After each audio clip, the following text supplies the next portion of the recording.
इस वीडियो को पूरा देखो। आज ही आपके जीवन से सारी परेशानी खत्म होगी और चैनल को सब्सक्राइब और वीडियो को लाइक करें। मसीह के नाम में मैं आप सबको वेलकम करता हूं, आप सबका स्वागत करता हूं। मैं परमेश्वर को धन्यवाद देता हूं कि उन्होंने मुझे एक बार फिर से आपसे शेयर करने के लिए अपना वचन और उसके ऊपर एक रेवलेशन, एक प्रकाशन मुझे दिया। और मैं विश्वास करता हूं कि आज का वचन पूरी तरह से पवित्र आत्मा की अगुवाई से होगा और पवित्र आत्मा की सामर्थ में होगा। और मैं आपसे विनती करता हूं कि कृपया इस वीडियो को बीच में छोड़ के न जाएं, इसे अंत तक देखें ताकि आप परमेश्वर के वचनों में से आने वाले सत्य को जान पाएं। बाइबल ऐसा बताती है, यीशु मसीह ने कहा कि मैं तुम्हें पवित्र आत्मा दूंगा जो तुम्हें संपूर्ण सत्य का मार्ग बताएगा। पवित्र आत्मा की एक महान ड्यूटी, एक महान काम उसका ये है कि वो आपको परमेश्वर के वचनों में पाई जाने वाली सच्चाइयाँ दिखाता है। और आज प्रभु एक बार फिर से आपके ऊपर कुछ जाहिर करना चाहता है, आपके ऊपर कुछ रिवील करना चाहता है जो आपकी ज़िंदगी को बदल सकता है। मैं हमेशा से अपने मीटिंग्स में कहता आया हूँ और मैं एक बार फिर से कहता हूँ, जब भी आप बाइबल को खोल रहे हैं या आप किसी भी परमेश्वर के दास को सुन रहे हैं, आपको एक शास्त्री की तरह नहीं आना चाहिए, आपको एक डिसाइपल की तरह आना चाहिए। क्या फ़र्क है शास्त्रियों में और डिसाइपल्स में? याद रखिएगा, यीशु मसीह के पीछे शास्त्री नहीं चलते थे, उन दिनों के बाइबल के टीचर्स नहीं चलते थे, लेकिन एक डिसाइपल चलते थे क्योंकि वो सीखना चाहते थे। अगर आप विश्वास करते हैं कि आप बहुत कुछ जानते हैं, तो आप कुछ भी नहीं सीख पाएंगे, क्योंकि आप ऑलरेडी एक रॉन्ग बिलीव लेकर चल रहे हैं कि मुझे बहुत कुछ पता है या मुझे सब कुछ पता है। इसीलिए मैं आज आपसे विनती करता हूं कि जब आप आज के वीडियो को देख रहे हैं तो कृपया एक विद्यार्थी की तरह, एक स्टूडेंट की तरह बैठिए और हर उस शब्द को जो आज आपके सामने कहा जाएगा उस पर ध्यान दीजिए और आप क्या लर्न कर सकते हैं उसे कैच कीजिए। क्योंकि मैं आपको सच कहता हूँ, मैंने अपने पिछले सालों में ये बहुत गलतियाँ की हैं। मैं वचन को सुनता था, मैं वचन को बहुत ध्यान से सुनता था, मैं उसको नोट्स भी बनाता था, लेकिन कहाँ ना कहाँ मैं ये बात जान चुका हूँ आज कि वर्ड जो था मैं सुन रहा था, पर मैं अपने अंदर इनसाइट उसे रखना नहीं जानता था। आज मैं क्यों आपको ये सब कह रहा हूँ? क्योंकि मैं जानता हूँ आज का वचन बहुत विशेष है, बहुत ज़्यादा विशेष है। इसलिए आप प्लीज़ आज इस वीडियो को बीच में न छोड़ें, इसे अंत तक देखें ताकि आप खुदा के कलाम से आने वाली बरकतों का हिस्सा हो सकें, आप उसके वचनों से आशीष पा सकें। बड़ा ही अजीब टाइटल है आज का, आपने पढ़ ही लिया होगा, पर मैं उसमें आने से पहले मैं आपके साथ कुछ वार्तालाप करना चाहता हूं, आपके साथ कुछ कन्वर्सेशन करना चाहता हूं, कुछ बात करना चाहता हूं आपसे। आप सभी जानते हैं कि हम मसीह हैं। हम मसीह क्यों हैं? क्योंकि हमने यीशु मसीह पर विश्वास किया है। मैं आपको बताना चाहता हूं, चर्च जाना और प्रभु के पीछे चलना, इन दोनों में बहुत अंतर है। मैं बहुत सालों से विश्वासी हूं।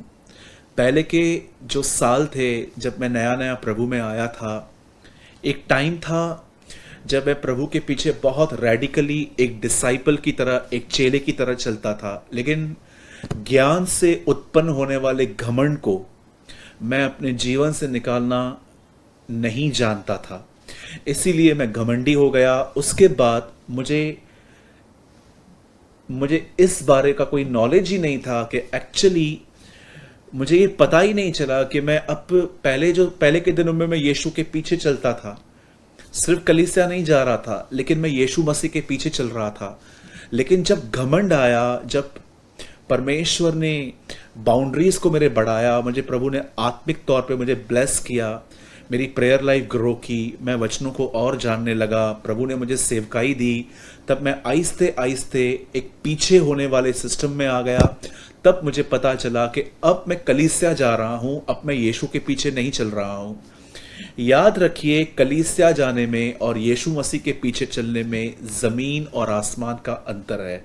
आज मैं आपको थोड़ी जानकारी देना चाहता हूं।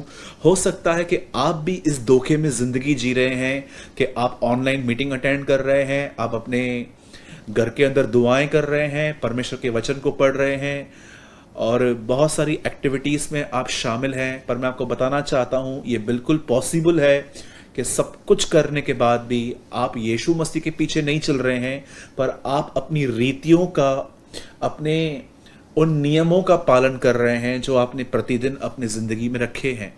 मैं नियमों के खिलाफ नहीं हूं। हम सबों को बाइबल पढ़नी है, हम सबों को प्रार्थना करनी है, हम सबों को फास्टिंग भी करनी है, हम सबों को परमेश्वर की आराधना करनी है। मैं इसके बिल्कुल भी खिलाफ बात नहीं कर रहा हूं, लेकिन मैं इससे भी ज्यादा एक इंपॉर्टेंट बात आपके साथ ऐड करना चाहता हूं कि अगर हम ये नहीं कर रहे हैं तो ये सारी बातें व्यर्थ हो जाएंगी। आप जानते हैं, यीशु मसीह ने एक कलाम कहा था जो आपकी स्क्रीन पर इस समय आ रहा है। अब हम सब लोग ये बिलीव करते हैं कि हम यीशु मसीह के पीछे चल रहे हैं, लेकिन आज मैं आपके सामने एक वचन रखना चाह रहा हूं और ये आपके स्क्रीन पे अब आ रहा है।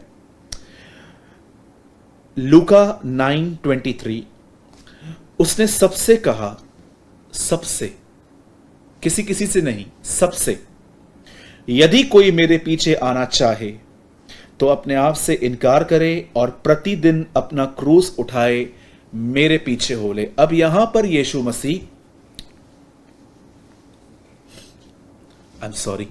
यहां पर यीशु मसीह एक बात कह रहे हैं, अगर आप मेरे पीछे आना चाहते हैं तो आपको यहां पर एक काम करने के लिए कहा गया है, मुझे एक काम करने के लिए कहा गया है, और यहां लिखा गया है, यदि कोई अपने आप का इनकार न करे। जानते हैं यीशु मसीह के पीछे चलने का अर्थ क्या है? यहां पर लिखा है अपने आप का इनकार करना। अगर आप और मैं अपने आप का इनकार नहीं करते तो मैं आपको बताना चाहता हूं, आप चर जा रहे हैं, आप यीशु मसीह के पीछे नहीं चल रहे हैं, क्योंकि यीशु मसीह के पीछे चलना एक बलिदान है।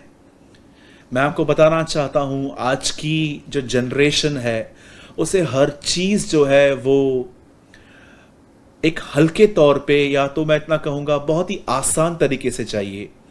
नॉलेज वो किसी भी जगह से लेना चाहते हैं, वो खुद स्टडी नहीं करना चाहते।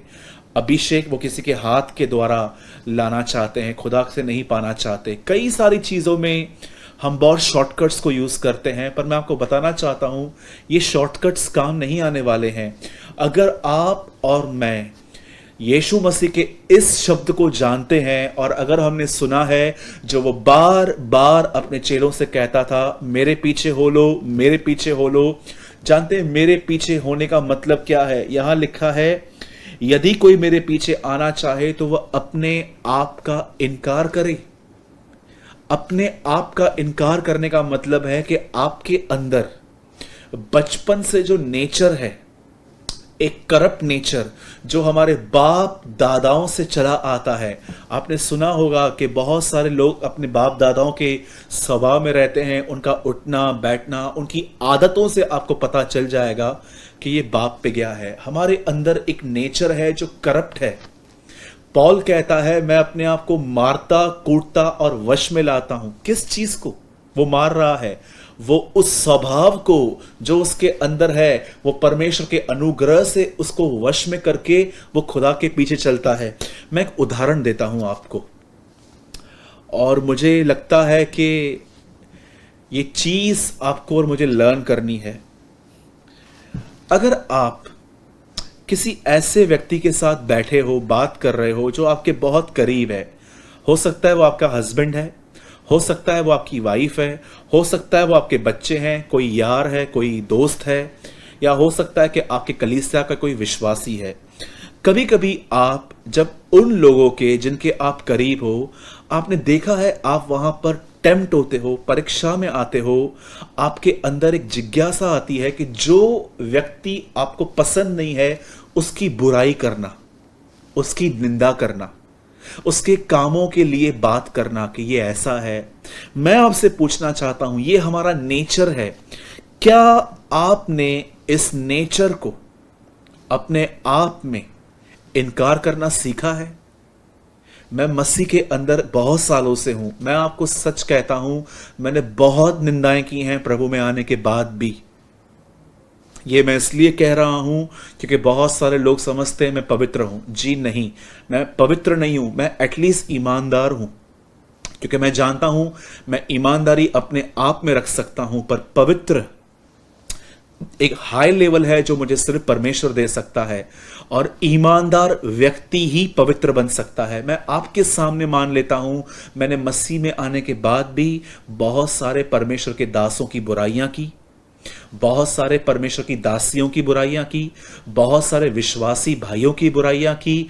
मैं बहुत हद तक लोगों के लिए बकबक करता था, लेकिन एक टाइम ऐसा आया जब मैंने इन वचनों को पढ़ा और मैंने समझा कि ये वचन मुझसे एक डिमांड करता है कि तू अपने आप का इनकार कर। आप जानते हैं, आप जो भी कहते हैं, क्या भी कहते हैं, एक एक सिंगल वर्ड रिकॉर्ड हो रहा है। जरा सोचिए, आप हंस हंस के किसी की बुराइयां करते हैं, फोन रख देते हैं, पर क्या आपको इस बात का अंदाजा है, आपको न्याय के दिन हर एक सिंगल वर्ड का हिसाब देना पड़ेगा अगर आपने पश्चाताप नहीं किया तो।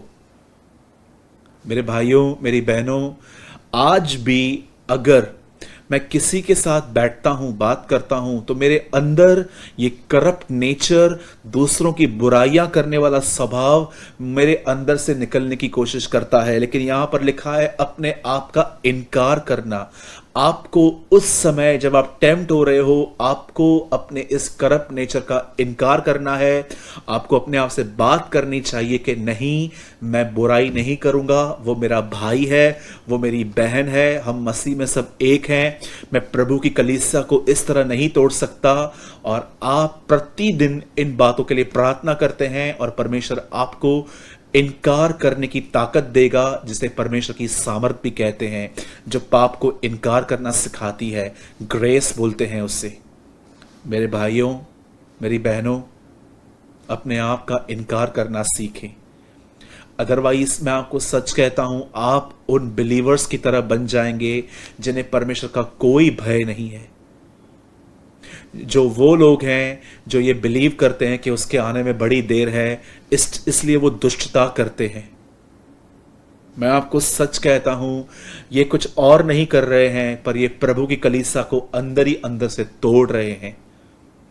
और इन्हें लगता है कि ये बच जाएंगे, पर ये नहीं जानते हैं कि परमेश्वर न्याय के दिन उनसे हर बात का लेखा लेगा। और हमें गंभीर होना चाहिए कि हम उस समय क्या उत्तर देंगे जब परमेश्वर हमसे पूछेगा कि क्यों तू घंटों घंटों, आधा आधा घंटा फोन पे या किसी के साथ बैठकर तू क्यों उसकी बुराइयां करता था। मेरे भाइयों और बहनों, परमेश्वर मुझे इन दिनों में बदल रहे हैं।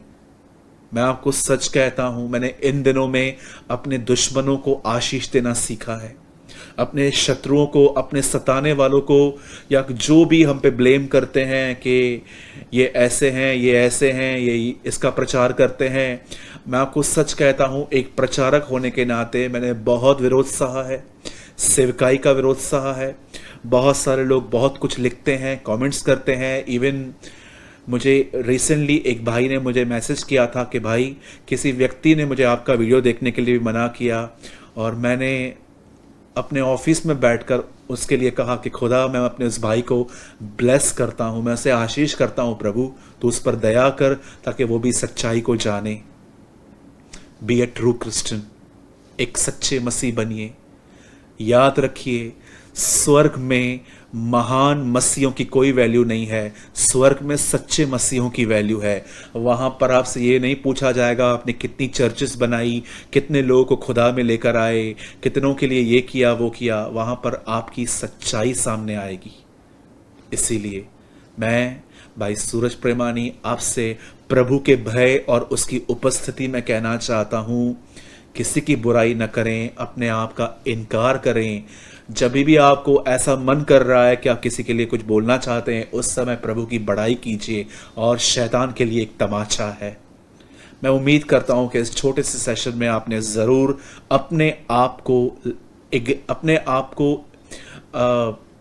अपने आप का इनकार करना आपने सीखा होगा। मैं आने वाले दिनों में भी आपको बहुत कुछ समझाऊंगा। मैं आपसे एक और अनाउंसमेंट करता हूं, आने वाले कोई भी वीडियो को मिस मत कीजिएगा। हम आने वाले दिनों में बहुत कुछ टीच करने वाले हैं ओल्ड और न्यू टेस्टामेंट में, जो आपकी लाइफ को बदल सकता है। और जितना हो सके, अगर आप ये पॉसिबल हो तो ये वीडियो देखने के बाद आप कहाँ पर भी शेयर कर दीजिए, ताकि ये और लोग भी देखें और ब्लेस्ड हों। आइए, आप सभी जानते हैं, आज के टाइटल में आपने पढ़ ही लिया होगा कि आज कुछ मछलियों का जिक्र होने वाला है। और मैं उम्मीद करता हूं, आशा करता हूं कि खुदा आपको आज बहुत कुछ सिखाएगा, समझाएगा, मुझे भी समझाएगा। पहले मैं चाहता हूं कि हम सब बाइबल को ओपन करें, उसके बाद हम एक दुआ करके कलाम को शुरुआत करेंगे। आइए, मैं चाहता हूं हम सब खोलेंगे लूका का 5वां बाब, ल्यूक चैप्टर 5, लूका की इंजील और उसका 5वां बाब।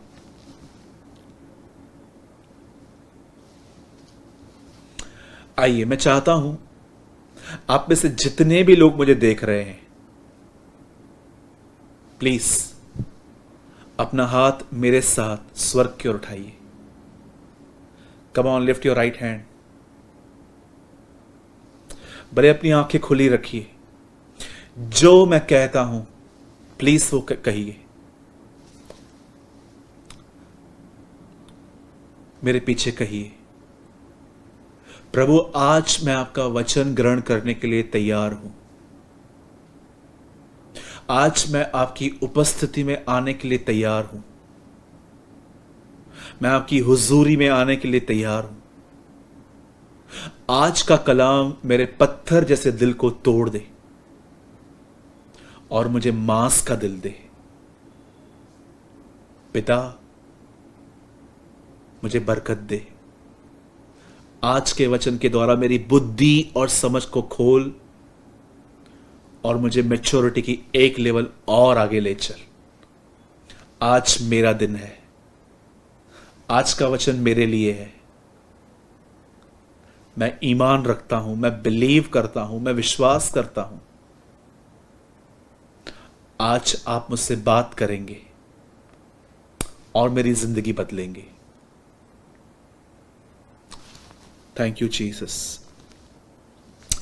पिता, मैं यीशु मसीह के नाम में आपके पास आता हूं। जितने भी लोग प्रभु आज इस वीडियो को देख रहे हैं या देखने वाले हैं, मैं प्रार्थना करता हूं जब प्रभु ये वचन चले, उस समय तेरा हाथ तेरे लोगों पर आए, इनके घरों पर आए, इनके अन्न और इनके जल पर आए, इनके बिजनेस पर आए, इनके जॉब पे आए, इनकी तंगी पर आए प्रभु, उनकी तकलीफों पे आए, इनके कर्जों में आए। खुदा, इन्हें आशीष दे। तेरी दया, तेरा अनुग्रह हम सब पर हो। हमें वो सच्ची बरकतें दे खुदा, पाक रूह का मसा, वो अभिषेक, वो प्रकाशन जो तेरे वचनों से आता है, जो सच्चा धन है प्रभु, हमें आशीष दे पिता, यीशु मसीह के नाम में। आमेन, आमेन। मैं आपके लिए एक वचन पढ़ रहा हूं, लूका 5वां अध्याय और उसका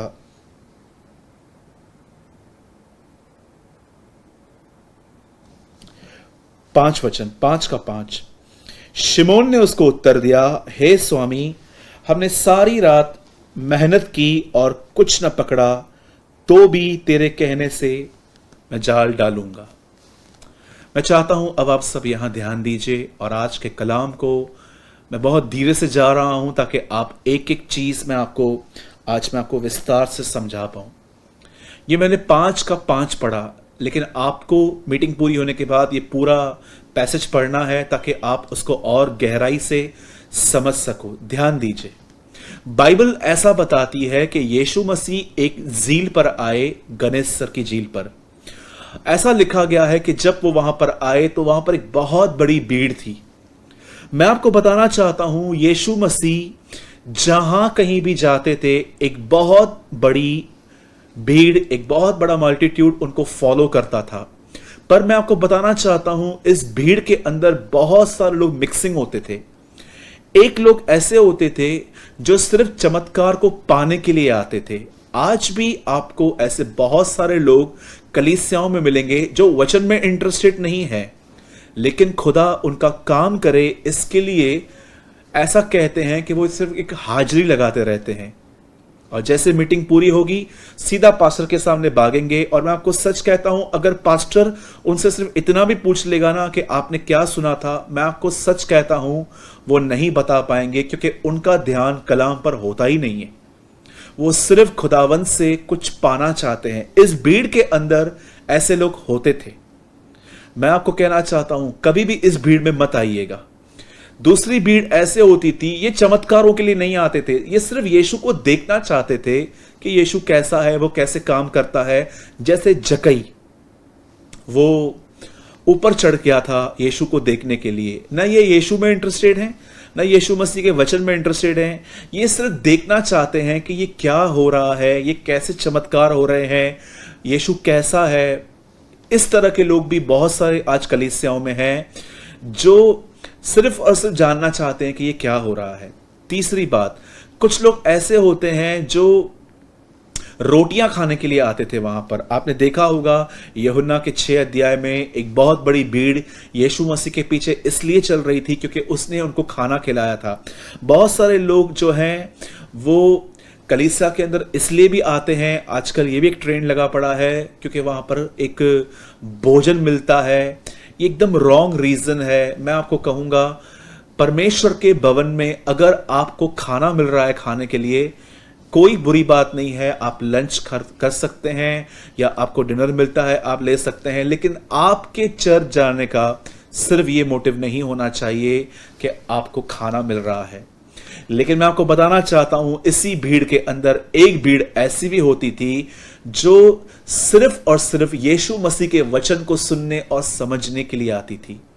मैं कहूंगा आप और मैं उस भीड़ में हो जो उसके वचन को सुने और समझे। अब मैं आपको क्यों इस चौथी भीड़ में आने के लिए कह रहा हूं, याद रखिएगा, एक समय था जब इज़राइल के लोग नाश हो रहे थे, और जब भविष्यवक्ता ने यह देखा कि सब नाश हो रहे हैं, तब जानते हैं प्रभु ने उसे क्या कहा, मेरी प्रजा। वहां ऐसा नहीं लिखा गया है कि वो शैतान और दुष्ट आत्माओं और बीमारियों की वजह से मर रही है। वहां पर लिखा है मेरी प्रजा वचन को न समझने के कारण, एक ट्रांसलेशन में लिखा गया है मेरा ज्ञान न रखने के कारण नाश हो रही है। बिकॉज ऑफ लैकनेस, मेरा नॉलेज न होने की वजह से वो नाश हो रही है। आज भी मैं आपको ऐसे लोग दिखा सकता हूं जो प्रभु में आके चले गए क्योंकि उनका काम नहीं हुआ। मैं आपको ऐसे लोग दिखा सकता हूं जब वो मसीह में आए, समाज ने उनको धिक्कारा, समाज ने उनको एक्सेप्ट नहीं किया, और मैं आपको बताता हूं वो लोग भी चर्च आना उन्होंने छोड़ दिया। क्यों? आज लोग खुदा में आके पीछे हो जाते हैं क्योंकि वो वचन नहीं जानते। आप जानते हैं एक बड़ी भीड़ यीशु मसीह के पीछे हो ली, और ऐसा लिखा गया है कि यीशु मसीह इन्हें उपदेश देना चाहते थे। तब वहां पर ऐसा लिखा गया है कि वहां पर 2 बोट थी, वहां पर 2 नावें थी। उसमें से एक नाव जो थी वो शिमोन पतरस की थी। प्रभु ने उसको नाम दिया था पतरस। और आप सभी जानते हैं जब पतरस ने यीशु मसीह ने उससे बोट मांगी, तो मैं आपको बताना चाहता हूं ये बोट बिल्कुल खाली थी, एम्प्टी बोट थी, इसमें कुछ भी नहीं था। आप जानते हैं परमेश्वर आपसे चाहता है कि आप उसे कुछ दें। बहुत सारे लोग इस बात को नहीं समझ पाते हैं कि अगर आप परमेश्वर को देंगे तो परमेश्वर आपको ही वो चीज आशीषित करके वापस दे देगा। आप जानते हैं ये बोट खाली थी और यीशु ने ये बोट मांग ली, और अब यीशु इस बोट पर बैठ के उस बहुत बड़ी भीड़ को वचन दे रहे थे।